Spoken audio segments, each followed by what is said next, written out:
Good morning, students. In the last video, I have told you that we will do the next last topic of memorandum of balance sheet, but I have checked your syllabus. In that, yeah, the topic of memorandum of balance sheet is not there. Okay, so they have reduced the syllabus, so we will not do that topic. We have already completed the other topics of that chapters, so our chapter is completed. So in this video we will start our next chapter, that is accounting for share capital. It is in our second volume, accounting for companies. Okay, so in this, first of all, you must know what do you mean by company. These all thing, companies, partnership, you have already did in +1 class. So I will not elaborate these. Just briefly, I will tell you that what is company. It is an incorporated body. Okay, in which the members, the shareholders are having limited liability. Means ਜਿਹੜੇ ਆਪਣੇ ਇੱਥੇ share holders ਹੁੰਦੇ ਆ ਉਹਨਾਂ ਦੀ limited liability ਹੁੰਦੀ ਆ, incorporated body ਹੁੰਦੀ ਆ ਇੱਕ, ਜਿਹਦੀ ਆਪਣੀ ਇੱਕ ਕਾਮਨ ਸੀਲ ਆ, ਠੀਕ ਹੈ। So first of all what do you mean by shareholders? Shareholders ਮਤਲਬ ਜਿਨ੍ਹਾਂ ਨੇ ਉਸ ਕੰਪਨੀ ਦੇ ਸ਼ੇਅਰਸ ਖਰੀਦੇ ਹੋਏ ਆ। So shares, debentures, first of all we will do the meaning of these. Basically, you already did the meaning of shares and debentures in +1 class. So briefly, I will tell. A company or a joint stock company is an entity incorporated by a group of persons through the process of law for undertaking a business. So, ਇੱਥੇ ਜਿਹੜੀ ਤੁਹਾਡੀ company ਆ, ਇੱਕ incorporated body ਆ, means artificial person ਆ, ਠੀਕ ਹੈ, ਜਿਹਦੀ ਆਪਣੀ ਪਹਿਚਾਣ ਆਪਣੇ ਜਿਹੜੇ ਸ਼ੇਅਰ ਹੋਲਡਰਸ ਆਪਣੇ ਮੈਂਬਰਸ ਨੇ ਉਹਨਾਂ ਤੋਂ ਅਲੱਗ ਇੱਕ ਆਪਣੀ ਸੈਪਰੇਟ ਐਂਟੀਟੀ ਹੈ, ਠੀਕ ਹੈ। So it normally has a share capital divided into units. So basically I will tell like partnership ਦੇ ਵਿੱਚ ਆਪਣਾ ਕੀ ਹੁੰਦਾ। ਪਾਰਟਨਰਸ਼ਿਪ ਦੇ ਵਿੱਚ ਆਪਾਂ ਕੈਪੀਟਲ ਕੌਣ ਲੈ ਕੇ ਆਉਂਦਾ ਵਾ? ਟੇਕਨ ਬਾਏ ਦਾ ਪਾਰਟਨਰਸ, ਠੀਕ ਹੈ। ਜੇ ਕੋਈ ਆਪਣਾ ਸੋਲ ਪ੍ਰੋਪਰਾਈਟਰਸ਼ਿਪ ਆ, ਜਿਹਦਾ ਬਿਜ਼ਨਸ ਆ, ਉਹ ਆਪਣਾ ਕੈਪੀਟਲ ਲੈ ਕੇ ਆਉਂਦਾ, ਠੀਕ ਹੈ। Single person. ਬਟ ਜਿਹੜੀ ਕੰਪਨੀ ਆ, ਇਟ ਨੀਡ ਹਿਊਜ ਕੈਪੀਟਲ, ਜ਼ਿਆਦਾ ਕੈਪੀਟਲ ਚਾਹੀਦੀ ਆ, ਤਾਂ ਇੱਕ ਪਰਸਨ ਆ ਜਿਹੜਾ ਉਹ ਕੈਪੀਟਲ ਆ ਜਿਹੜੀ, ਜਾਂ ਥੋੜੇ ਜਿਹੇ ਪਰਸਨ ਉਹ ਕੈਪੀਟਲ ਆ ਜਿਹੜੀ ਕੰਟਰੀਬਿਊਟ ਨਹੀਂ ਕਰ ਸਕਦੇ। So basically if it is a capital, so these small parts are shared by the person, so this is a share capital. ਇੱਕ small part of a capital ਆ ਜਿਹੜੀ, a small part of capital shared by a person in the company is known as share capital, ठीक है। मतलब company ਆਪਾਂ share कर ली, सो ये एक यूनिट होगी, यूनिट ऑफ कैपिटल, ਉਹਨੂੰ ਆਪਾਂ ਕੀ ਬੋਲਦੇ ਆ? Share capital. Clear? So first of all you must understand the meaning of share capital. Clear? So it normally has a share capital divided into units called the shares. ਜਿਹੜੇ unit ਹੋ ਗਏ, ਇੱਕ ਛੋਟਾ ਜਿਹਾ ਪਾਰਟ ਹੋ ਗਿਆ, ਉਹਨੂੰ ਆਪਾਂ ਕੀ ਬੋਲਦੇ ਆ? Shares. So the owners of which, ਜਿਹੜੇ ਉਹਨੂੰ ਓਨ ਕਰਦੇ ਆ, ਜਿਨ੍ਹਾਂ ਨੇ ਉਹ ਖਰੀਦੇ ਹੋਏ ਆ, ਉਹਨੂੰ ਆਪਾਂ ਕੀ ਬੋਲਦੇ ਆ? Share holders. ਮਤਲਬ ਜਿਹੜੇ ਮੈਂਬਰਸ ਜਿਨ੍ਹਾਂ ਨੇ ਖਰੀਦੇ ਆ ਉਹ ਸ਼ੇਅਰਸ, ਉਹਨਾਂ ਨੂੰ ਆਪਾਂ ਬੋਲਦੇ ਆ ਸ਼ੇਅਰ ਹੋਲਡਰਸ। ਸੋ ਡਿਬੈਂਚਰਸ ਵੀ ਇੱਕ ਤਰੀਕੇ ਦੇ ਨਾਲ ਆਪਾਂ ਉਹਨੂੰ ਇੱਕ ਪਾਰਟ ਆਫ ਕੈਪੀਟਲ ਹੁੰਦਾ, ਕੈਪੀਟਲ ਨਹੀਂ ਕਹਿੰਦੇ, ਉਹ ਇੱਕ ਤਰੀਕੇ ਨਾਲ ਆਪਣਾ ਪਾਰਟ ਆਫ ਲੋਨ ਹੁੰਦਾ, ਠੀਕ ਹੈ। So first of all features of company. Incorporation, company has a artificial person, ਆ ਇੱਕ ਜਿਹੜਾ ਕਿ ਇੱਕ ਪ੍ਰੋਸੈਸ ਆਫ ਲਾਅ ਦੇ ਥਰੂ ਬਣਦਾ। ਕੰਪਨੀਜ਼ ਐਕਟ 2013 ਦੇ ਅੰਡਰ ਉਹ ਇੱਕ ਆਪਣਾ ਇੱਕ ਡਿਸਕ੍ਰਾਈਬਡ ਫਾਰਮ ਦੇ ਅੰਡਰ ਆਪਾਂ ਉਹਨੂੰ ਇਨਕੋਰਪੋਰੇਟ ਕਰਦੇ ਹਾਂ। ਆਪਣੀ ਸੈਪਰੇਟ ਲੀਗਲ ਐਂਟਿਟੀ ਹੁੰਦੀ ਆ, different from the members. Artificial person ਆ, ਇਨ ਦਾ ਆਈਜ਼ ਆਫ ਲਾਅ ਇੱਕ ਆਪਣਾ ਪਰਸਨ ਆ ਜਿਹਦੀ ਆਪਣੀ ਪ੍ਰੋਪਰਟੀ ਆ, ਠੀਕ ਹੈ, ਆਪਣਾ ਬਿਜ਼ਨਸ ਆ, ਠੀਕ ਹੈ। ਉਹ ਆਪਣੇ ਡੈਟਸ ਆ ਜਿਹੜੇ ਉਹਦੇ ਡੈਟਸ ਦੇ ਐਕਸ਼ਨ ਦੇ ਲਈ ਸਿਊ ਵੀ ਕਰ ਸਕਦਾ, ਐਂਡ ਉਹਦੇ ਅਗੇਂਸਟ ਵੀ ਕੋਈ ਵੀ ਪਰਸਨ ਜਾਂ ਆਰਟੀਫਿਸ਼ੀਅਲ ਪਰਸਨ ਸਿਊ ਕਰ ਸਕਦਾ। ਸਿਊ ਮੀਨਸ ਕਲੇਮ ਕਰ ਸਕਦੇ ਆ, ਉਹਦੇ 'ਤੇ ਕੇਸ ਕਰ ਸਕਦੇ ਆ, ਠੀਕ ਹੈ। ਦੈਨ ਪਰਪੈਕਚੁਅਲ ਐਗਜ਼ਿਸਟੈਂਟ, ਪਰਪੈਕਚੁਅਲ ਐਗਜ਼ਿਸਟੈਂਟ ਮੀਨਸ ਕਿ ਅੱਗੇ ਉਹਨੂੰ ਕਿਸੇ ਵੀ ਮੈਂਬਰ ਦੇ ਡੈਥ ਦੀ ਕੋਈ ਪਰਵਾਹ ਨਹੀਂ ਹੈਗੀ, ਉਹ ਕੰਟੀਨਿਊਸਲੀ ਚੱਲੂਗਾ, ਠੀਕ ਹੈ।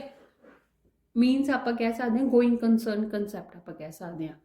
ਜੇ ਕੋਈ ਵੀ ਮੈਂਬਰ ਦੀ ਡੈਥ ਹੋ ਜਾਂਦੀ ਆ ਤਾਂ ਉਹਦਾ ਕੰਪਨੀ ਦੇ ਉੱਤੇ ਕੋਈ ਇਫੈਕਟ ਨਹੀਂ ਪਊਗਾ। It is totally different from the partnership. ਜਦੋਂ ਕੋਈ ਵੀ ਉਹਦੇ ਵਿੱਚ ਜਦੋਂ ਕਿਸੇ ਪਾਰਟਨਰ ਦੀ ਡੈਥ ਹੁੰਦੀ ਸੀ ਤਾਂ ਉੱਥੇ ਜਿਹੜੀ ਤੁਹਾਡੀ ਪਾਰਟਨਰਸ਼ਿਪ ਫਰਮ ਆ ਉਹ ਰੀਕਨਸਟੀਟਿਊਟ ਹੁੰਦੀ ਸੀ ਦੁਬਾਰਾ ਤੋਂ ਆਪਾਂ, ਕਿਉਂਕਿ ਚੇਂਜ ਇਨ ਪ੍ਰੋਫਿਟ ਸ਼ੇਅਰਿੰਗ ਰੇਸ਼ੋ ਹੋ ਜਾਂਦੀ ਸੀ, ਪਾਰਟਨਰਸ ਚੇਂਜ ਹੋ ਜਾਂਦੇ ਸੀ ਤਾਂ ਰੀਕਨਸਟੀਟਿਊਸ਼ਨ ਹੁੰਦੀ ਸੀ। ਇੱਥੇ ਕੋਈ ਇਫੈਕਟ ਨਹੀਂ ਪੈਂਦਾ ਜੇ ਕਿਸੇ ਦੀ ਡੈਥ ਵੀ ਹੋ ਜਾਵੇ। ਦੈਨ ਲਿਮਿਟਡ ਲਾਇਬਿਲਿਟੀ ਆ ਕਿ ਜਿੰਨੇ ਸ਼ੇਅਰਸ ਖਰੀਦੇ ਆ ਸਿਰਫ ਉੱਥੇ ਤੱਕ ਲਾਇਬਿਲਿਟੀ ਹੋਏਗੀ, ਉਸ ਤੋਂ ਜ਼ਿਆਦਾ ਕਿਸੇ ਵੀ ਮੈਂਬਰ ਦੀ, ਕਿਸੇ ਵੀ ਸ਼ੇਅਰ ਹੋਲਡਰ ਦੀ ਕੋਈ ਲਾਇਬਿਲਿਟੀ ਨਹੀਂ। ਦੈਨ ਟਰਾਂਸਫਰੇਬਿਲਿਟੀ ਆਫ ਸ਼ੇਅਰਸ, ਆਪਾਂ ਅੱਗੇ ਆਪਣੇ ਸ਼ੇਅਰਸ ਆ ਜਿਹੜੇ ਕਿਸੇ ਨੂੰ ਵੀ ਟਰਾਂਸਫਰ ਕਰ ਸਕਦੇ ਹਾਂ। ਮੀਨਸ ਇੱਕ ਕੰਪਨੀ ਤੋਂ ਇੱਕ ਪਰਸਨ ਨੇ ਖਰੀਦ ਲਏ, ਉਸ ਤੋਂ ਬਾਅਦ ਉਹ ਪਰਸਨ ਕਿਸੇ ਹੋਰ ਨੂੰ ਵੀ ਵੇਚ ਸਕਦਾ। ਦੈਟ ਮੀਨਸ ਕਿ ਜਿਹਨੇ ਹੁਣ ਖਰੀਦਿਆ ਉਹ ਨਿਊ ਮੈਂਬਰ ਆ ਜਿਹੜਾ ਬਣ ਜੂਗਾ, ਐਂਡ ਪਹਿਲਾਂ ਵਾਲਾ ਜਿਹੜਾ ਪਰਸਨ ਆ ਉਹ ਮੈਂਬਰ ਨਹੀਂ ਰਹੂਗਾ, ਠੀਕ ਹੈ। ਦੈਨ ਮੈਨੇਜਮੈਂਟ ਐਂਡ ਓਨਰਸ਼ਿਪ, ਇਹਦੇ ਵਿੱਚ ਜਿਹੜੀ ਮੈਨੇਜਮੈਂਟ ਆ ਉਹ ਡਿਫਰੈਂਟ ਪਰਸਨ ਦੇ ਹੈਂਡਸ ਵਿੱਚ ਹੁੰਦੀ ਹੈ, ਐਂਡ ਓਨਰਸ਼ਿਪ ਆ ਜਿਹੜੀ ਉਹ ਡਿਫਰੈਂਟ ਪਰਸਨਸ ਦੇ ਹੈਂਡ ਵਿੱਚ ਹੁੰਦੀ ਆ। ਦੇਰ ਇਜ਼ ਅ ਡਿਫਰੈਂਟ, ਇਹ company is not managed by all the members, ਮਤਲਬ ਸਾਰੇ ਮੈਂਬਰਸ ਉਹਨੂੰ ਓਨ ਨਹੀਂ ਕਰਦੇ, ਜਿਹੜੇ ਉਹਨਾਂ ਦੇ ਰਿਪਰੈਜ਼ੈਂਟੇਟਿਵਸ ਉਹਨਾਂ ਨੇ ਆਪਣੇ ਇਲੈਕਟ ਕੀਤੇ ਹੁੰਦੇ ਆ ਮੈਂਬਰਸ ਦੇ ਵਿੱਚੋਂ ਹੀ, ਉਹ ਉਹਨਾਂ ਨੂੰ ਆਪਾਂ ਕੀ ਬੋਲਦੇ ਆ, ਡਾਇਰੈਕਟਰਸ ਬੋਲਦੇ ਆ। So management and ownership are separate. So common seal means ਉਹਦੀ ਆਪਣੀ ਇੱਕ ਸਟੈਂਪ ਹੁੰਦੀ ਆ, ਠੀਕ ਹੈ, ਜਿਹਦੇ ਇੰਪੋਰਟੈਂਟ ਡਾਕੂਮੈਂਟਸ ਦੇ ਉੱਤੇ ਉਹ ਆਪਾਂ ਕਹਿੰਦੇ ਆਪਾਂ ਸਿਗਨੇਚਰ ਕਰਦੇ ਆ ਤਾਂ ਕੰਪਨੀ ਕੀ ਕਰਦੀ ਆ, ਆਪਣੀ ਸਟੈਂਪ ਹੁੰਦੀ ਆ, ਉਹਦੀ ਸਟੈਂਪ ਲੱਗਦੀ ਆ। So that's why it is known as common seal. So basically ਮੈਂ ਤੁਹਾਨੂੰ ਪਹਿਲਾਂ ਹੀ ਦੱਸਤਾ ਕਿ ਨਾਲ ਦੀ ਨਾਲ ਸਮਝਾਤਾ ਕਿ ਪਾਰਟਨਰਸ਼ਿਪ ਤੇ ਕੰਪਨੀ ਦੇ ਵਿੱਚ ਕੀ ਡਿਫਰੈਂਸਿਸ ਨੇ। Still you have to learn these difference. It is very much important. So next is kinds of companies. Companies are three kinds: one person company, private company and public company, ठीक है। ਇਹ ਵੈਸੇ ਤੁਸੀਂ ਸਾਰਾ ਕੁਝ +1 'ਚ ਕੀਤਾ ਹੋਇਆ, ਸਟਿਲ ਮੈਂ ਇਹਨੂੰ ਰਿਪੀਟ ਕਰ ਰਹੀ ਹਾਂ ਕਿ ਤੁਹਾਨੂੰ ਕੋਈ ਵੀ ਪ੍ਰੋਬਲਮ ਨਾ ਆਵੇ। ਸੋ ਵਨ ਪਰਸਨ ਕੰਪਨੀ ਜਿਹਦੇ ਵਿੱਚ ਇੱਕੋ ਹੀ ਪਰਸਨ ਆ as a member, natural person ਹੋਣਾ ਚਾਹੀਦਾ, ਇੰਡੀਅਨ ਸਿਟੀਜ਼ਨ ਹੋਣਾ ਚਾਹੀਦਾ, ਠੀਕ ਆ, ਕੋਈ ਚੈਰਿਟੀ ਪਰਪਸ ਦੇ ਲਈ ਦੀ ਬਿਜ਼ਨਸ ਹੋਣਾ ਚਾਹੀਦਾ। ਕੰਪਨੀ ਆ, ਕੰਪਨੀ ਦਾ ਚੈਰਿਟੀ ਪਰਪਸ ਦੇ ਲਈ ਨਹੀਂ ਹੋਏਗਾ, ਠੀਕ ਹੈ। ਦੈਨ ਮੇਨ ਜਿਹੜਾ ਇੰਪੋਰਟੈਂਟ ਮੈਂ ਤੁਹਾਨੂੰ ਦੱਸ ਦਿੰਦੀ ਹਾਂ, it's paid up share capital is not more then 50 lakh, ਕਿਉਂਕਿ ਇੱਕ ਪਰਸਨ ਆ ਜਿਹੜਾ 50 ਲੱਖ ਤੋਂ ਜ਼ਿਆਦਾ ਨਹੀਂ ਇਨਵੈਸਟ ਕਰ ਸਕਦਾ। ਮਤਲਬ ਇੱਕ ਉਹਨਾਂ ਨੇ ਕੰਪਨੀਜ਼ ਐਕਟ ਦੇ ਅੰਡਰ ਇਹ ਜਿਹੜੇ ਰਿਕਮੈਂਡ ਕੀਤਾ ਹੋਇਆ ਕਿ ਉਹਦੀ ਮੋਰ ਦੈਨ 50 ਲੱਖ ਤੋਂ ਜ਼ਿਆਦਾ ਪੇਡ ਅਪ ਸ਼ੇਅਰ ਕੈਪੀਟਲ ਨਹੀਂ ਹੋਏਗੀ। I will tell later on what do you mean by paid up share capital, okay? Annual average turnover of 3 years should not exceed 2 crores. ਜੇ 3 ਸਾਲਾਂ ਦੀ average annual turnover means sales ਆ ਜਿਹੜੀਆਂ 2 ਕਰੋੜ ਤੋਂ ਜ਼ਿਆਦਾ ਨਹੀਂ ਹੋਣੀਆਂ ਚਾਹੀਦੀਆਂ। ਜੇ ਇਹਨਾਂ ਦੀ ਇਹ ਸਿਚੁਏਸ਼ਨਸ ਤੋਂ ਜ਼ਿਆਦਾ, ਇਹ ਕੰਡੀਸ਼ਨਸ ਤੋਂ ਜ਼ਿਆਦਾ ਹੁੰਦੀ ਹੈ ਤਾਂ that means at that time 1% company is unlawful, ਤਾਂ ਉਹਨੂੰ ਆਪਣੀ ਮੈਂਬਰਸ ਆ ਜਿਹੜੇ ਵਧਾਉਣੇ ਪੈਣਗੇ। Clear? Then private company simple ਆ ਕਿ ਪ੍ਰਾਈਵੇਟ ਹੈਂਡਸ ਦੇ ਵਿੱਚ ਹੋਏਗੀ। Minimum paid up share capital ਆ ਜਿਹੜੀ ਉਹ ਵੀ ਅਲੱਗ ਤੋਂ ਪ੍ਰਿਸਕ੍ਰਾਈਬ ਕੀਤੀ ਹੋਏਗੀ। ਐਂਡ ਇਹਦੇ ਵਿੱਚ ਮੇਨ ਜਿਹੜਾ ਡਿਫਰੈਂਸ ਆ ਪਬਲਿਕ ਤੇ ਪ੍ਰਾਈਵੇਟ ਕੰਪਨੀ ਦਾ, ਤੇ ਇਹਦੇ ਵਿੱਚ ਰਿਸਟ੍ਰਿਕਸ਼ਨ ਹੁੰਦੀ ਆ, they can not in that there is no right to transfer the shares, ਮਤਲਬ ਜਿਹਨੇ ਇੱਕ ਵਾਰ ਖਰੀਦ ਲਏ ਆਪਣੇ ਸ਼ੇਅਰਸ ਉਹ ਉਹਦੇ ਕੋਲ ਹੀ ਰਹਿਣਗੇ, ਉਹ ਅੱਗੇ ਕਿਸੇ ਨੂੰ ਟ੍ਰਾਂਸਫਰ ਨਹੀਂ ਕਰ ਸਕਦਾ, ਠੀਕ ਹੈ। If it is a public company at that time that person can transfer the shares to the another person, clear। so 1 person ਦੇ ਵਿੱਚ ਤਾਂ ਆਪਾਂ ਨੂੰ ਪਤਾ ਹੈ ਕਿ ਉੱਥੇ ਲਿਮਿਟਡ ਨੰਬਰ ਆਫ ਪਰਸਨਸ ਇੱਕੋ ਹੀ ਰਹਿਣਗੇ, ਅਦਰਵਾਈਜ਼ ਪ੍ਰੈਜ਼ੈਂਟ ਤੇ ਪਾਸਟ ਇੰਪਲਾਈਜ਼ ਤੋਂ ਬਿਨਾਂ ਉਹਨਾਂ ਨੇ 200 ਮੈਂਬਰਸ ਆ ਜਿਹੜੇ ਲਿਮਿਟ ਕਰਤੇ, ਮਤਲਬ ਮੈਕਸਿਮਮ ਨੰਬਰਸ ਕਿੰਨੇ ਹੋਣਗੇ 200। where shares are held by 2 or more person jointly they shall treated as a single member। ਜੇ 2 ਜਾਂ 2 ਤੋਂ ਜ਼ਿਆਦਾ ਪਰਸਨ ਆਪਣੇ ਸ਼ੇਅਰਸ ਜੁਆਇੰਟਲੀ ਉਹਨਾਂ ਨੇ ਰੱਖੇ ਹੋਏ ਆ ਤਾਂ ਉਹਨੂੰ ਆਪਾਂ ਸਿੰਗਲ ਮੈਂਬਰ ਹੀ ਟ੍ਰੀਟ ਕਰਨਾ, ਠੀਕ ਹੈ। So next is prohibition any invitation to public ਨੂੰ ਇਨਵਾਈਟ ਨਹੀਂ ਕਰ ਸਕਦੇ for any securities of the business, ਠੀਕ ਹੈ। ਨੈਕਸਟ ਇਜ਼ ਇਹਦੇ ਵਿੱਚ ਹੁਣ ਡਾਇਰੈਕਟਰਸ ਦੀ ਵੀ ਉਹਨਾਂ ਨੇ ਦੱਸਿਆ ਹੋਇਆ ਕਿ ਐਟਲੀਸਟ 2 ਡਾਇਰੈਕਟਰਸ ਹੋਣਗੇ, not more than 15 directors. Minimum directors ਕਿੰਨੇ ਹੋਣੇ ਚਾਹੀਦੇ ਆ 2, maximum 15। then public company it should not be a private company and minimum paid up capital ਆ ਜਿਹੜੀ ਉਹ ਵੀ ਆਪਾਂ ਨੂੰ ਪ੍ਰਿਸਕ੍ਰਾਈਬ ਕੀਤੀ ਹੋਈ ਆ, ਬਟ ਇਹਦੇ ਵਿੱਚ ਐਟਲੀਸਟ 7 ਮੈਂਬਰਸ ਜ਼ਰੂਰੀ ਆ ਐਂਡ ਮੈਕਸਿਮਮ ਮੈਂਬਰਸ ਜਿੰਨੇ ਮਰਜ਼ੀ ਹੋ ਸਕਦੇ ਆ, ਠੀਕ ਹੈ। ਇਹਦੇ ਵਿੱਚ ਅਲੱਗ-ਅਲੱਗ ਨੇ, ਤੁਹਾਡੇ ਕੋਲ ਲਿਮਿਟਡ ਲਾਇਬਿਲਿਟੀ ਕੰਪਨੀ ਹੁੰਦੀ ਆ, ਅਨਲਿਮਿਟਡ ਲਾਇਬਿਲਿਟੀ ਕੰਪਨੀ ਹੁੰਦੀ ਆ, ਕੰਪਨੀ ਲਿਮਿਟਡ ਬਾਈ ਗਰੰਟੀ, ਇਹਦੀਆਂ ਅਲੱਗ ਤੋਂ 3 ਜਿਹੜੀਆਂ ਕਾਈਂਡਸ ਨੇ। ਸੋ ਬੇਸਿਕਲੀ ਆਪਾਂ ਨੂੰ ਇੰਨਾ ਡੀਪ 'ਚ ਜਾਣ ਦੀ ਜ਼ਰੂਰਤ ਨਹੀਂ ਹੈ, ਇਹਦੇ ਨੇਮਸ ਤੋਂ ਹੀ ਤੁਹਾਨੂੰ ਕਲੀਅਰ ਹੋ ਗਿਆ। ਲਿਮਿਟਡ ਲਾਇਬਿਲਿਟੀ ਜਿਹਦੇ ਵਿੱਚ ਲਾਇਬਿਲਿਟੀ ਲਿਮਿਟਡ ਹੋਏਗੀ, ਇਹਦੇ ਵਿੱਚ ਅਨਲਿਮਿਟਡ ਹੋਏਗੀ, ਇਹਦੇ ਵਿੱਚ ਲਿਮਿਟਡ ਬਾਈ ਗਰੰਟੀ ਹੋਏਗੀ, ਮਤਲਬ ਕਿ ਉਹਨਾਂ ਨੂੰ ਮੈਮੋਰੈਂਡਮ ਦੇ ਵਿੱਚ ਗਰੰਟੀ ਦਿੱਤੀ ਹੋਏਗੀ ਕਿ ਕਿਸੇ ਕੰਟਰੀਬਿਊਟ ਕਰਨ ਦੇ ਲਈ ਵੀ ਕਿੰਨੀ ਉਹਨਾਂ ਨੂੰ ਵਾਊਂਡ ਅਪ ਜਦੋਂ ਕੰਪਨੀ ਨੂੰ ਬੰਦ ਕਰਨਾ ਹੈ ਤਾਂ ਉਹ ਕਿੰਨੀ ਕੰਟਰੀਬਿਊਟ ਕਰ ਸਕਦੇ ਆ ਆਪਣੀ ਐਸੈਟ, ਠੀਕ ਹੈ। ਦੈਨ ਇਹਨਾਂ ਦੇ ਡਿਫਰੈਂਸਿਸ ਵੀ you must learn that basically ਜਿਹੜਾ ਬਹੁਤ ਜ਼ਿਆਦਾ ਜ਼ਰੂਰੀ ਹੈ ਨੰਬਰ ਆਫ ਮੈਂਬਰਸ ਤੁਹਾਨੂੰ ਪਤਾ ਹੋਣੇ ਚਾਹੀਦੇ ਆ। ਇਹਦੇ ਵਿੱਚ ਕੀ ਆ 1 ਪਰਸਨ ਦੇ ਵਿੱਚ ਇੱਕੋ ਹੀ ਮੈਂਬਰ ਹੁੰਦਾ, ਪ੍ਰਾਈਵੇਟ ਕੰਪਨੀ ਦੇ ਵਿੱਚ ਮਿਨੀਮਮ 2 ਹੁੰਦੇ ਐਂਡ ਮੈਕਸਿਮਮ 200, ਪਬਲਿਕ ਕੰਪਨੀ ਦੇ ਵਿੱਚ minimum 7 and maximum no limit, ਠੀਕ ਹੈ। ਇਹਦੇ ਵਿੱਚ ਤਾਂ ਟ੍ਰਾਂਸਫਰ ਓਬਵੀਅਸਲੀ ਨਹੀਂ ਹੋਏਗਾ, 1 ਪਰਸਨ ਹੈ, ਇਹਦੇ ਵਿੱਚ ਟ੍ਰਾਂਸਫਰ ਨਹੀਂ ਕਰ ਸਕਦਾ ਪਰਸਨ ਐਂਡ ਇਹਦੇ ਵਿੱਚ ਕਰ ਸਕਦਾ। Then you must know the subscription of shares, number of directors, ठीक है। ਸਬਸਕ੍ਰਿਪਸ਼ਨ ਮਤਲਬ ਕੋਈ ਕਿਸੇ ਨੂੰ ਆਫਰ ਨਹੀਂ ਕਰ ਸਕਦਾ ਕੋਈ ਪਰਸਨ, ਮਤਲਬ 1 ਪਰਸਨ ਕੰਪਨੀ ਦੇ ਵਿੱਚ ਉਹ ਆਪਣੇ ਨਿਊ ਮੈਂਬਰਸ ਨੂੰ ਇਨਵਾਈਟ ਨਹੀਂ ਕਰ ਸਕਦਾ। ਡੈਫੀਨੇਟਲੀ ਇੱਕੋ ਹੀ ਪਰਸਨ ਦੀ ਕੰਪਨੀ ਹੈ ਜਦੋਂ। Here also they can not invite the general public for the subscription, ਮਤਲਬ ਕਿ ਆਪਾਂ ਆਪਦੇ ਸ਼ੇਅਰਸ ਨੂੰ ਪਬਲਿਕਲੀ ਨਹੀਂ ਵੇਚ ਸਕਦੇ, but in the public company they can offer to the general public. So ਇਹਦੇ ਵਿੱਚ ਆਪਣੇ ਕੋਲ ਇੱਕੋ ਹੀ ਡਾਇਰੈਕਟਰ ਆ but not more than 15 directors ਹੋ ਸਕਦੇ। ਹੁਣ ਇਹ ਤੁਸੀਂ ਕਹੋਗੇ 1% ਕੰਪਨੀ ਆ, but I have told you ਕਿ ਮੈਂਬਰਸ਼ਿਪ ਤੇ ਓਨਰਸ਼ਿਪ ਆ ਜਿਹੜੀ ਡਿਫਰੈਂਟ ਹੈਂਡਸ ਦੇ ਵਿੱਚ ਹੁੰਦੀ ਹੈ। So here directors can be more than the 1, ਇੱਕ ਜਾਂ ਇੱਕ ਤੋਂ ਜ਼ਿਆਦਾ 15, but here it must have at least 2 directors but not more than 15, ਠੀਕ ਹੈ। ਇਹਦੇ ਵਿੱਚ ਮਿਨੀਮਮ 2 ਹੋਣੇ ਚਾਹੀਦੇ ਆ, ਨਾਟ more than 15, but in public company at least 3 directors, not more than 15, ठीक है। So next you can खुद तुसी अपना लर्न कर लो। Next in incorporation of a company, ਇਹਦੇ ਵਿੱਚ अलग अलग स्टेजेस ने, प्रमोशन, इनकॉर्पोरेशन और registration of a company, capital subscription and commencement of business. ਇਹ ਵੀ ਤੁਸੀਂ ਸਾਰਾ +1 ਦੇ ਵਿੱਚ ਕੀਤਾ ਹੋਇਆ ਹੈ। ਸੋ ਪ੍ਰਮੋਸ਼ਨ ਮਤਲਬ ਇਹ ਤੁਹਾਡੀ ਫਸਟ ਸਟੇਜ ਆ ਜਿੱਥੇ ਇੱਕ ਪਰਸਨ ਜਾਂ ਗਰੁੱਪ ਆਫ ਪਰਸਨ ਐਗਰੀ ਕਰਦੇ ਆ ਬਿਜ਼ਨਸ ਨੂੰ ਸਟਾਰਟ ਕਰਨ ਦੇ ਲਈ, ਉਹਨਾਂ ਨੂੰ ਆਪਾਂ ਕੀ ਬੋਲਦੇ ਆ ਪ੍ਰਮੋਟਰਸ। ਇਹਦਾ ਮੀਨਿੰਗ ਜਿਹੜਾ ਤੁਹਾਨੂੰ ਲਰਨ ਹੋਣਾ ਚਾਹੀਦਾ ਹੈ, ਬਹੁਤ ਵਾਰ ਪੁੱਛਿਆ ਜਾਂਦਾ ਪੇਪਰ ਦੇ ਵਿੱਚ। ਸੋ ਨੈਕਸਟ ਇਜ਼ ਇਨਕੋਰਪੋਰੇਸ਼ਨ ਔਰ ਰਜਿਸਟ੍ਰੇਸ਼ਨ ਆਫ ਅ ਕੰਪਨੀ, ਮਤਲਬ ਆਪਾਂ ਨੂੰ ਜਿੰਨਾ ਟਾਈਮ ਰਜਿਸਟਰਾਰ ਕੋਲ ਆਪਾਂ ਨੂੰ ਸਰਟੀਫਿਕੇਟ ਆਫ ਇਨਕੋਰਪੋਰੇਸ਼ਨ ਨਹੀਂ ਮਿਲਦਾ ਆਪਾਂ ਆਪਣਾ ਬਿਜ਼ਨਸ ਆ ਜਿਹੜਾ ਨਹੀਂ ਸਟਾਰਟ ਕਰ ਸਕਦੇ। So there is a procedure to register the company, we have to follow that. Next is capital subscription and commencement of business, ਆਪਾਂ ਕਿੰਨੀ ਆਪਾਂ ਸਬਸਕ੍ਰਾਈਬ ਕਰਵਾਉਣੀ ਹੈ ਕੈਪੀਟਲ, ਬਿਜ਼ਨਸ ਨੂੰ ਸਟਾਰਟ ਕਰਨ ਦੇ ਲਈ ਆਪਾਂ ਨੂੰ ਇੱਕ ਸਰਟੀਫਿਕੇਟ ਮਿਲੇਗਾ ਕਮੈਂਸਮੈਂਟ ਆਫ ਬਿਜ਼ਨਸ ਦਾ 180 ਡੇਜ਼ ਦੇ ਵਿੱਚ ਜਦੋਂ ਆਪਣੀ ਕੰਪਨੀ ਇਨਕੋਰਪੋਰੇਟ ਹੋ ਗਈ ਤਾਂ ਆਪਾਂ ਉਹ 180 ਡੇਜ਼ ਦੇ ਵਿੱਚ ਆਪਾਂ ਸਰਟੀਫਿਕੇਟ ਆ ਜਿਹੜਾ ਲੈਣਾ। ਦੈਨ ਪ੍ਰੋਸਪੈਕਟਸ, ਇਹ ਤੁਹਾਨੂੰ ਮੈਂ ਪ੍ਰੋਪਰਲੀ ਦੱਸੂਗੀ, so it is very much important.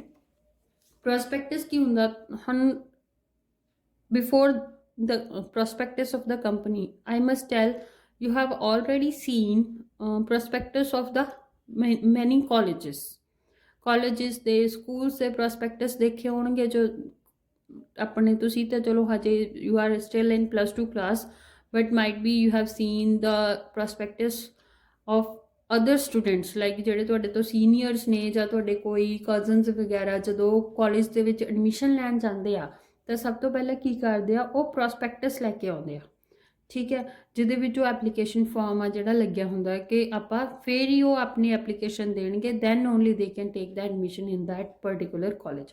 So prospectus ਤੁਸੀਂ ਮਾਈਟ ਵੀ ਦੇਖਿਆ ਹੋਵੇ, ਬੇਸਿਕਲੀ ਉਹ 'ਚ ਕੀ ਲਿਖਿਆ ਹੁੰਦਾ ਹੈ ਕਿ ਕਾਲਜ ਕਿੱਦਾਂ ਦਾ ਹੈ, ਉਹਦੇ ਵਿੱਚ ਕਿੱਦਾਂ ਦੀ ਫੈਕਲਟੀ ਆ, ਠੀਕ ਹੈ, ਕਿੱਦਾਂ ਦਾ ਕੈਂਪਸ ਆ, ਕੀ ਉਹ ਫੈਸਿਲਿਟੀਜ਼ ਦੇ ਰਹੇ ਆ, ਓਕੇ, ਇਹ ਸਾਰਾ ਕੁਝ ਹੁੰਦਾ ਹੈ। ਸੋ ਇਨ ਦ ਕੰਪਨੀ ਆਲਸੋ ਪ੍ਰੋਸਪੈਕਟਸ ਕੀ ਹੋਏਗਾ ਕਿ ਜੋ ਕੰਪਨੀ ਨੂੰ ਐਕਸਪਲੇਨ ਕਰਦਾ ਹੈ ਕਿੱਦਾਂ ਦੀ ਕੰਪਨੀ ਹੈ, ਕੀ ਉਹਦੀ ਲੋਕੇਸ਼ਨ ਆ, ਕੀ ਕੰਮ ਕਰਦੀ ਆ, ਠੀਕ ਹੈ, ਕਿਹੜੇ ਉਹਦੇ ਡਾਇਰੈਕਟਰਸ ਨੇ, ਕਿਹੜਾ ਮਤਲਬ ਉਹਦਾ CEO ਆ, CEO ਮਤਲਬ ਚੀਫ ਐਗਜ਼ੀਕਿਊਟਿਵ ਆਫਿਸਰ, ਠੀਕ ਹੈ, ਮਤਲਬ ਉਹਦੇ ਵਿੱਚ ਕਿੱਦਾਂ ਦਾ ਕੰਮ ਹੋ ਰਿਹਾ ਵਾ, ਕਿ ਮੈਨੂਫੈਕਚਰਿੰਗ ਟਾਈਪ ਆਫ ਬਿਜ਼ਨਸ ਆ ਕਿ ਟ੍ਰੇਡਿੰਗ ਕੰਪਨੀ ਆ, ਐਵਰੀਥਿੰਗ ਦੇ ਹੈਵ explained, ठीक है। moreover they should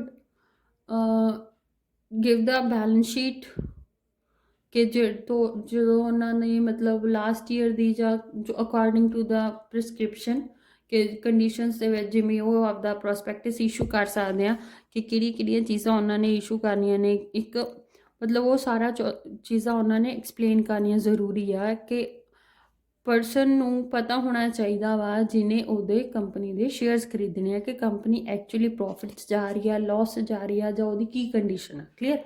so it is means any document described or issued as a prospectus and includes a red herring prospectus of or shelf prospectus means ਮਤਲਬ ਕਿ ਇੱਕ ਤਰੀਕੇ ਦਾ ਆਪਣੀ business ਨੂੰ ਸਾਰੀਆਂ ਚੀਜ਼ਾਂ ਨੂੰ ਐਕਸਪਲੇਨ ਕਰਦਾ। ਸੋ after that, minimum subscription, the most important point. Minimum subscription, section 39 subsection 1, you must learn this section also, okay, and of the Companies Act 2013 and provisions of SEBI means Securities and Exchange Board of India। So minimum subscription ਕੀ ਹੁੰਦੀ ਹੈ? ਸਭ ਤੋਂ ਪਹਿਲਾਂ ਤਾਂ ਤੁਹਾਨੂੰ ਇਹ ਪਤਾ ਹੋਣਾ ਚਾਹੀਦਾ ਸਬਸਕ੍ਰਿਪਸ਼ਨ ਮਤਲਬ ਕਿ ਜਦੋਂ ਆਪਾਂ ਜਨਰਲ ਪਬਲਿਕ ਨੂੰ ਇਨਵਾਈਟ ਕਰਦੇ ਹਾਂ, ਜਿਵੇਂ ਹੁਣ ਆਪਾਂ ਕੁਛ ਕੁ ਸ਼ੇਅਰਸ ਕੰਪਨੀ ਨੇ ਕੀ ਕੀਤਾ, ਆਪਣੀ ਕੰਪਨੀ ਨੇ ਆਪਾਂ ਨੂੰ ਜ਼ਿਆਦਾ ਪੈਸੇ ਦੀ ਲੋੜ ਸੀ ਤਾਂ ਆਪਾਂ ਜਨਰਲ ਪਬਲਿਕ ਨੂੰ ਕਿਹਾ ਕਿ ਸਾਨੂੰ ਮਤਲਬ ਅਸੀਂ ਇੰਨੇ ਸ਼ੇਅਰਸ ਆ ਜਿਹੜੇ ਤੁਹਾਨੂੰ ਦੇਵਾਂਗੇ and 1 share the actually amount ਕਿੰਨੀ ਆ। ਜਦੋਂ ਕੰਪਨੀ ਆ ਬੇਸਿਕਲੀ ਆਪਣੀ ਕੰਪਨੀ ਆ ਲਾਈਕ ਆਪਣੀ ਕੈਪੀਟਲ ਨੂੰ ਉਹਨੇ 1 ਲੱਖ ਸ਼ੇਅਰਸ ਦੇ ਵਿੱਚ ਡਿਵਾਈਡ ਕਰਤਾ ਆਫ ₹10 ਈਚ, ਮਤਲਬ ਟੋਟਲ ਕੈਪੀਟਲ ਕਿੰਨੀ ਹੋਈ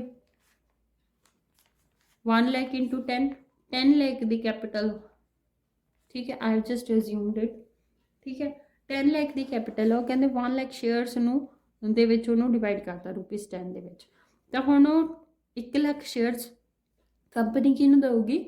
ਕੰਪਨੀ ਜਨਰਲ ਪਬਲਿਕ ਨੂੰ ਆਫਰ ਕਰੂਗੀ ਕਿ ਤੁਸੀਂ ਇਹ ਖਰੀਦੋ ਐਂਡ ₹10 ਦੇ ਅਕੋਰਡਿੰਗਲੀ ਇਹ ਸਾਨੂੰ ਮਨੀ ਆ ਜਿਹੜੀ ਦਿਓ। ਸੋ ਵੈਨ ਦੇ give invite the general public, so at that time we are saying the word subscription, मतलब ਆਪਾਂ offer ਕੀਤੇ ਆ inviting to general public means offered for subscription, clear? So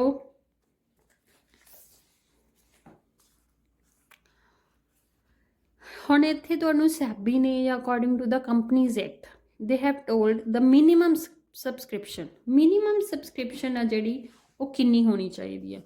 So it is that amount stated in the prospectus that must be subscribed and the amount payable on application for the amount stated as minimum subscription have been paid to and received by the company by check or instrument। ठीक है। So basically मैं सारी line ਨੂੰ ਇੰਨਾ deeply ਉਹ ਸਾਰਾ ਇਹਨਾਂ ਨੇ ਘੁਮਾਇਆ ਹੀ ਹੁੰਦਾ। So minimum subscription 90% of the shares issued for subscription before it allots the share। मतलब ਹੁਣ ਇੱਥੇ ਤੁਹਾਨੂੰ ਇਹ ਵੀ ਦੱਸ ਦਿੰਦੀ ਹੈ ਕਿ ਜਿਹੜੀ ਤੁਹਾਡੀ ਇਹ ਰੁਪੀਜ਼ ਆ 10 ਰੁਪੀਜ਼ ਆ ਇਹ ਅੱਗੇ ਤੁਹਾਡੇ ਡਿਵਾਈਡ ਕੀਤੇ ਹੁੰਦੇ। ਠੀਕ ਹੈ। ਸੋ ਟੋਟਲ ਸ਼ੇਅਰ ਦੀ ਅਮਾਊਂਟ ਆ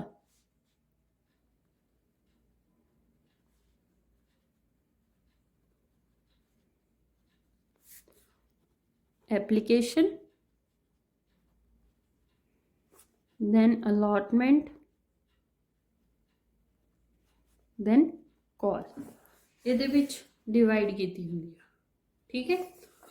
ਮੀਨਸ ਜਦੋਂ ਕੋਈ ਪਰਸਨ ਸ਼ੇਅਰਸ ਖਰੀਦਣੇ ਚਾਹੁੰਦਾ ਤਾਂ ਉਹ ਐਪਲੀਕੇਸ਼ਨ ਆ ਜਿਹੜੀ ਉਹ ਪੇ ਕਰੂਗਾ। If share the amount 10 rupees ਆ, ਠੀਕ ਹੈ, ਲਾਈਕ 3 ਰੁਪੀਜ਼ ਉਹਨਾਂ ਨੇ ਐਪਲੀਕੇਸ਼ਨ ਦੇ ਰੱਖ ਲਏ, 4 ਰੁਪੀਜ਼ ਅਲਾਟਮੈਂਟ ਦੇ ਰੱਖ ਲਏ, then 3 ਰੁਪੀਜ਼ ਕਾਲ ਦੇ ਰੱਖ ਲਏ। It should be total it should be 10। ਠੀਕ ਹੈ। ਸੋ ਹੁਣ ਇੱਥੇ ਮਿਨੀਮਮ ਸਬਸਕ੍ਰਿਪਸ਼ਨ ਦਾ ਪੁਆਇੰਟ ਕੀ ਆ? ਮਿਨੀਮਮ ਸਬਸਕ੍ਰਿਪਸ਼ਨ ਕਿੰਨੀ ਹੋਣੀ ਚਾਹੀਦੀ ਆ? 90% of issued capital. Issued capital means ਕਿ ਜਿੰਨੀ ਕੈਪੀਟਲ ਨੂੰ ਆਪਾਂ ਇਨਵਾਈਟ ਕਰ ਰਹੇ ਹਾਂ, ਠੀਕ ਹੈ, ਕਿ ਲੋਕਾਂ ਨੂੰ ਕਹਿ ਰਹੇ ਹਾਂ ਕਿ ਤੁਸੀਂ ਖਰੀਦੋ, ਉਸ ਕੈਪੀਟਲ ਦਾ 90% ਆ ਜਿਹੜਾ ਸਬਸਕ੍ਰਾਈਬ ਹੋਣਾ ਜ਼ਰੂਰੀ ਆ on the time of application, allotment ਤੋਂ ਪਹਿਲਾਂ। Clear? So this is the minimum subscription। next is the preliminary expenses। preliminary expenses ਕੀ ਹੁੰਦੇ? incurred for incorporating the company। ਹੁਣ ਕਿਹੜੇ ਜਿਹੜੇ ਉਹ ਆਪਾਂ ਬਿਜ਼ਨਸ ਨੂੰ ਸਟਾਰਟ ਕਰਦੇ ਹਾਂ ਉਸ ਟਾਈਮ 'ਤੇ ਜਿਹੜੇ ਆਪਣੇ ਖਰਚੇ ਹੁੰਦੇ ਆ ਉਹਨਾਂ ਨੂੰ ਆਪਾਂ ਸਾਰਿਆਂ ਨੂੰ ਪ੍ਰੀਲਿਮਿਨਰੀ ਐਕਸਪੈਂਸਿਸ ਬੋਲਦੇ ਹਾਂ। ਠੀਕ ਹੈ। So now come to the main point, share capital of a company. Share ਕੀ ਹੈ? Share is a unit in ਵਿਚ capital of the company is divided. ਇੱਕ ਛੋਟੀ ਜਿਹੀ ਯੂਨਿਟ ਨੂੰ ਆਪਾਂ ਕਹਿ ਦਿੰਦੇ ਹਾਂ ਜਿਹੜਾ ਜਿਹਦੇ ਵਿੱਚ ਕੈਪੀਟਲ ਨੂੰ ਡਿਵਾਈਡ ਕੀਤਾ ਹੁੰਦਾ। ਈਚ ਸ਼ੇਅਰ ਹੈਜ਼ ਅ ਨੋਮੀਨਲ ਔਰ ਫੇਸ ਵੈਲਿਊ। ਮੈਂ ਹੁਣੇ ਤੁਹਾਨੂੰ ਦੱਸਿਆ ਕਿ ਉਹਦੀ ਇੱਕ ਅਲੱਗ ਤੋਂ ਫੇਸ ਵੈਲਿਊ ਹੁੰਦੀ ਹੈ, ਇੱਕ ਵੈਲਿਊ ਹੁੰਦੀ ਆ। ਜਿਹੜੇ ਉਹਦੇ ਹੋਲਡਰ ਹੁੰਦੇ ਆ ਸ਼ੇਅਰਸ ਉਹਨਾਂ ਨੂੰ ਆਪਾਂ ਕੀ ਬੋਲਦੇ ਆ? Share holders or members of the company. ਠੀਕ ਹੈ। Then kinds or classes of shares. So ਦੋ ਤਰ੍ਹਾਂ ਦੇ ਆਪਣੇ ਕੋਲ ਸ਼ੇਅਰਸ ਹੁੰਦੇ ਆ, preference shares and equity shares. ਇਹ ਵੀ ਤੁਸੀਂ ਸਾਰੇ ਪ੍ਰੋਪਰਲੀ ਕੀਤੇ ਹੋਏ ਆ। So I will not go in detail ਕਿ ਪ੍ਰੈਫਰੈਂਸ ਸ਼ੇਅਰਸ ਕਿੰਨੇ ਤਰ੍ਹਾਂ ਦੇ ਹੁੰਦੇ ਆ, ਕਮਿਊਲੇਟਿਵ, ਨਾਨ ਕਮਿਊਲੇਟਿਵ, ਪਾਰਟੀਸਪੇਟਿੰਗ, ਨਾਨ ਪਾਰਟੀਸਪੇਟਿੰਗ। ठीक है, that you have already did। so basically you have to do the difference between equity share and preference share। basic difference I will tell कि सब तो पहला अपने preference shares आ जिहड़ा उन्हों right to dividend आ जिहड़ा मतलब equity shares तो पहला आपां preference shares ਨੂੰ dividend pay करना ਹੁੰਦਾ। ठीक है। and ਇਹਦਾ rate of dividend आ जिहड़ा fixed होगा। ਤੁਸੀਂ ਕਦੇ ਵੀ ਦੇਖਿਓ प्रेफरेंस शेयर से मुरे परसेंटेज लिखी हुई है। So that percentage is known as a rate of dividend. ठीक है। बट इक्विटी शेयर्स का रेट ऑफ डिविडेंड है जोड़ा प्रपोज्ड किया जाता बोर्ड ऑफ डायरैक्टर के द्वारा कि हर साल कितना रेट ऑफ डिविडेंड है जोड़ा उन्होंने मिलूगा। ठीक है। सो नैक्सट ये मेन इंपॉर्टेंट की है voting right and redemption repayment of capital. Preference share holders ਨੂੰ ਕੋਈ have voting rights only in special circumstances। Basically ਉਹਨਾਂ ਨੂੰ ਕੋਈ ਵੋਟਿੰਗ ਰਾਈਟ ਨਹੀਂ ਹੁੰਦਾ, ਬਟ ਕੋਈ ਸਪੈਸ਼ਲ ਸਰਕਮਸਟੈਂਸਿਸ ਦੇ ਵਿੱਚ ਉਹਨਾਂ ਨੂੰ ਕੋਈ ਵੋਟਿੰਗ ਰਾਈਟ ਆ ਜਿਹੜਾ ਮਿਲੂਗਾ। But for the equity shares ਉਹਨਾਂ ਕੋਲ ਸਾਰੇ ਵੋਟਿੰਗ ਰਾਈਟਸ ਹੁੰਦੇ ਆ। And the repayment of the capital, ਇਹ ਕਦੋਂ ਵੀ ਚਾਹਣ ਆਪਣੀ ਪ੍ਰੈਫਰੈਂਸ ਸ਼ੇਅਰ ਕੈਪੀਟਲ ਆ ਜਿਹੜੀ ਆਪਣੀ ਇਕੁਇਟੀ ਸ਼ੇਅਰ ਕੈਪੀਟਲ ਤੋਂ ਮਤਲਬ ਪਹਿਲਾਂ ਰਿਡੀਮ ਕਰ ਸਕਦੇ ਆ, ਰੀਪੇਮੈਂਟ ਹੋ ਜਾਏਗੀ on the time of winding up. But equity share capital आ जी उस तो बाद आप पेमेंट कर सकते हैं। ठीक है। सो next the most important point I will explain.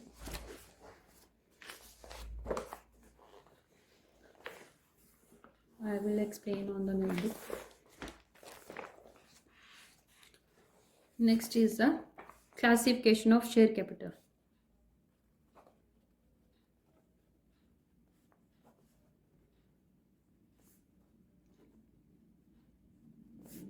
So first is authorized share capital. Authorized share capital means ਇਹਨਾਂ ਨੂੰ ਆਪਾਂ ਹੋਰ ਵੀ ਨੇਮ ਦੇ ਨਾਲ ਬੋਲਦੇ ਹਾਂ. First is we can say nominal capital, registered capital, share capital. ठीक है. So ਇਹਦੇ ਅਲੱਗ-ਅਲੱਗ names ਨੇ. This is what it is, a capital authorized by the memorandum of a company. मतलब कि it is authorized, मतलब authorize ਕੀਤੀ ਹੁੰਦੀ ਆ ਆਪਾਂ ਨੂੰ in the memorandum. MOA, memorandum of association ਕੀਤਾ ਸੀਗਾ ਨਾ, ਉਹਦੇ ਵਿੱਚ ਲਿਖੀ ਹੁੰਦੀ ਆ ਕਿ ਇਹ ਕੀ ਹੈ ਤੁਹਾਡੀ ਮੈਕਸਿਮਮ ਸ਼ੇਅਰ ਕੈਪੀਟਲ. ठीक है, that can be issued by company during the entire life.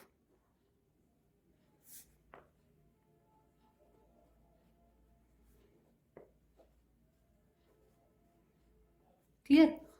So this is the authorized share capital. Then next is issued share capital. Issued मतलब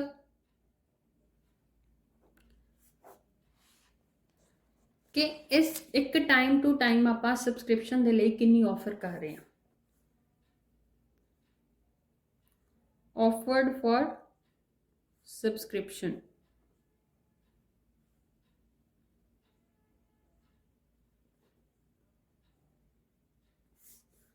capital offered for subscription at a time. किन्नी capital आप offer कर रहे हैं, मतलब invite to general public.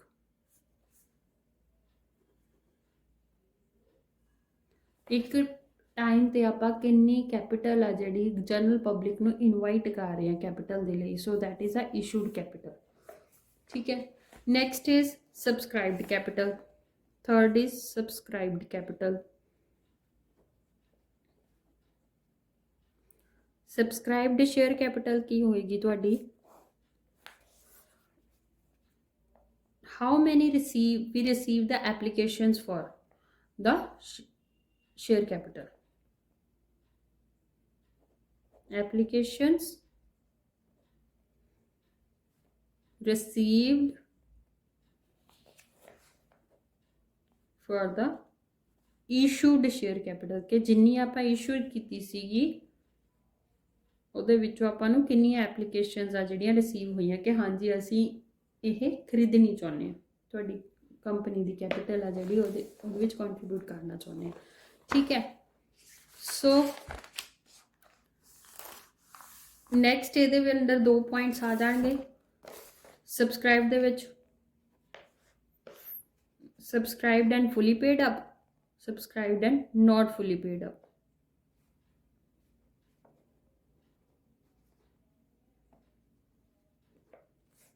Subscribed and not fully paid up.